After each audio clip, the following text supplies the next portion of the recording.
Assalamualaikum warahmatullahi wabarakatuh. Saya Nurul Hidayah binti Abu Hassan 050391. Kali ini kumpulan kami akan membentangkan isu berkaitan diskriminasi perburuhan, iaitu diskriminasi dalam sektor pekerjaan. Untuk pengenalan, kita tengok dulu apa definisi perburuhan. Perburuhan membawa maksud segala sesuatu yang ada kaitannya, yang ada hubung kaitnya dengan pekerjaan dan aktiviti yang dibayar upah. Itu dikira sebagai pekerja ataupun definisi kepada perburuhan. Bekerja ni dia bukan kita perlu bekerja setahun ataupun 5 bulan ke sebulan ke. Kita bekerja dalam masa beberapa jam juga dikira sebagai bekerja. Diskriminasi pula bermaksud perlakuan yang tidak baik ataupun lebih kita fahami dengan perkataan pilih kasih lah dalam sektor pekerjaan. Jadi diskriminasi dalam perburuhan membawa maksud pilih kasih dalam pekerjaan. Menurut statistik yang dikeluarkan oleh Jabatan Perangkaan Malaysia pada tahun 2021, di bulan Januari jumlah tenaga buruh di Malaysia adalah seramai 16.02 juta, manakala terus meningkat pada bulan Februari iaitu sebanyak 16.05 juta pekerja. Jumlah orang yang bekerja pada Januari 2021 adalah seramai 15.24 juta orang, manakala terus meningkat pada bulan Februari iaitu seramai 15.27 juta orang. Peningkatan jumlah tenaga buruh dan pekerja pada Februari 2021 telah menyebabkan kadar pengangguran juga turut menurun, iaitu hanya 777.5 ribu penganggur pada bulan Februari jika dibandingkan dengan jumlah pada bulan Januari iaitu seramai 782.5 ribu orang penganggur. Peningkatan tenaga buruh dan pekerja serta kadar pengangguran yang menurun pada bulan Februari selari dengan kadar petunjuk ekonomi yang semakin baik.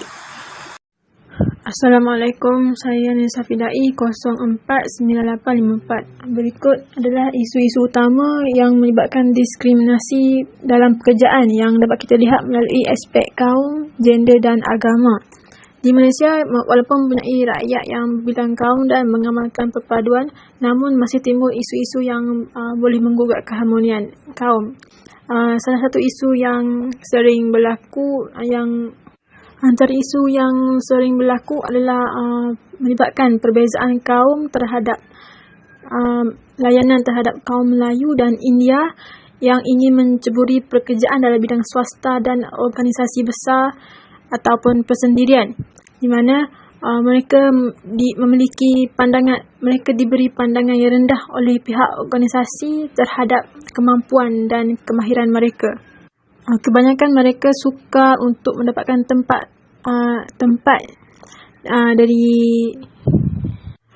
dalam pekerjaan walaupun mereka memiliki kelayakan akademik, penguasaan bahasa, kemahiran, pengalaman bekerja mengikut kehendak dan kriteria yang diingini dalam iklan pekerjaan. Kebanyakan individu tersebut perlu membuat permohonan berkali-kali untuk diterima berbanding pemohon dari kaum Cina.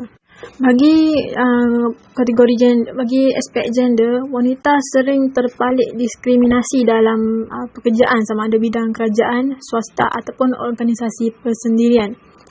Walaupun Malaysia diambang kemajuan, namun golongan wanita masih tertindas untuk memiliki kemajuan seperti golongan lelaki kerana mereka masih dihentam dengan stereotip wanita lebih sesuai untuk menguruskan keluarga dan tidak diberi kepercayaan untuk melakukan tugas yang sama seperti lelaki.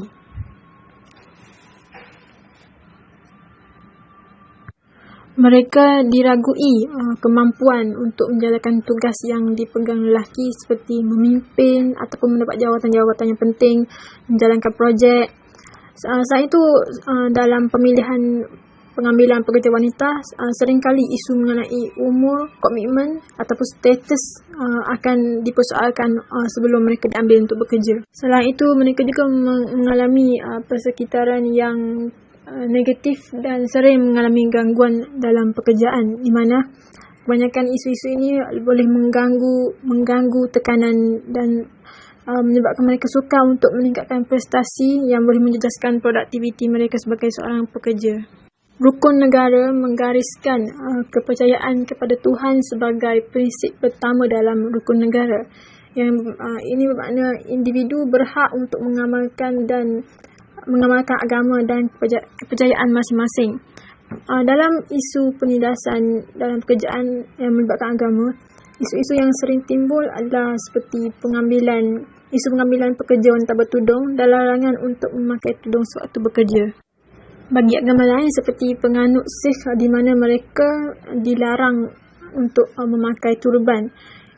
Keadaan ini adalah disebabkan oleh dasar, standard dan polisi organisasi yang mementingkan penampilan tanpa mengambil kira sensitiviti agama individu. Selain itu, wujud juga gangguan dalam beribadah dan terdapat juga majikan yang mempersoalkan keperluan ibadah sewaktu bekerja. Penindasan ini seharusnya dielakkan kerana kesannya boleh membawa kepada gangguan pada emosi, psikologi, mental dan perpaduan individu. Selain itu, ia juga memberi kesan kepada prestasi kerja dan kepuasan individu untuk bekerja. Selain itu, ia juga boleh menyebabkan kesukaran untuk melakukan tugas dengan cemerlang dan boleh mengundang rasa tidak puas hati dan boleh menggugat keharmonian. Assalamualaikum warahmatullahi wabarakatuh dan salam sejahtera. Saya Muhammad Hamizan bin Mawaridi 051684. Di hari ini di mana kumpulan kami akan menyambung perbincangan berkaitan dengan isu pihak berkepentingan dalam menangani ketidakadilan dalam amalan pekerjaan menurut konteks perundangan. Seperti yang kumpulan kami bincangkan, terdapat 3 perbincangan ataupun ketidakadilan dalam amalan pekerjaan. Seperti yang pertama, diskriminasi gender, diskriminasi kaum dan yang last sekali, diskriminasi agama. Menurut perkara 8 Perlembagaan Persekutuan 1957,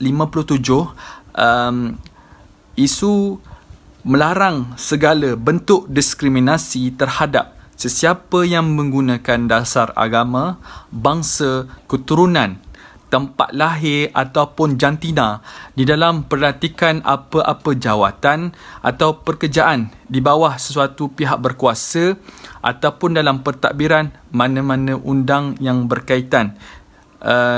Dalam perkara 8 ini kita telah faham bahawa telah melarang dasar agama, bangsa, keturunan, tempat lahir, jantina dan sebagainya di dalam peletakan ataupun pengambilan sesuatu pekerja dalam suatu pekerjaan.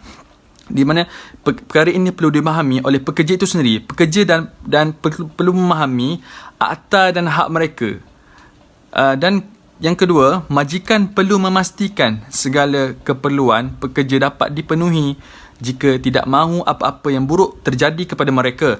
Dan yang terakhir, bagaimana pekerja itu ataupun seseorang yang mahu menyuarakan ketidakadilan ataupun diskriminasi kepada pihak mana, mereka perlu tahu di mana jabatan saluran mana mereka perlu lakukan aduan. Menurut sumber perkara 8 Perlembagaan Persekutuan Seksyen 5-1-C Akta Perhubungan Perusahaan 1967 dan Seksyen 60-L-1 Akta Kerja 1955 melarang diskriminasi.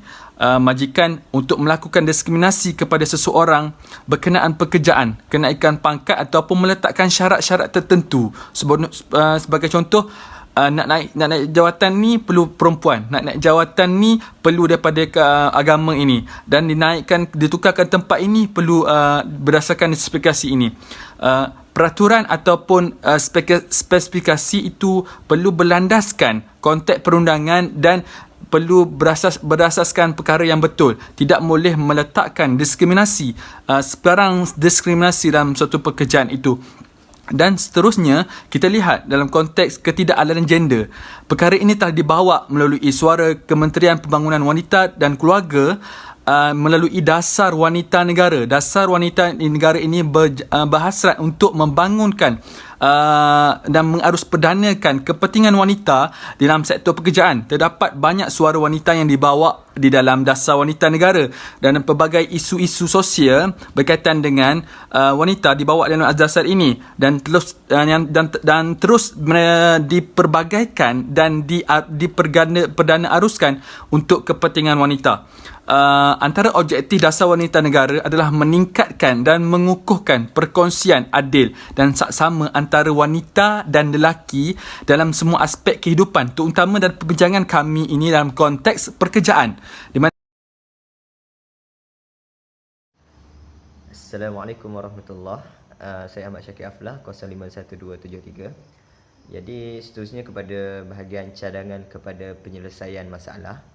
Jadi pertama sekalinya cadangan ni adalah untuk memberikan pendedahan kepada akta dan undang-undang kepada majikan dan pekerja. Jadi majikan dan pekerja ni dia perlu tahu akta dan undang-undang yang sedia ada untuk mengelakkan sebarang bentuk diskriminasi berlaku terhadap pekerja lah. Okey. Jadi akta yang sedia ada seperti Akta 1955 yang mana yang menjelaskan tentang hak pembayaran gaji, hak pekerja wanita, waktu notis berhenti kerja, cuti umum dan sebagainya lah.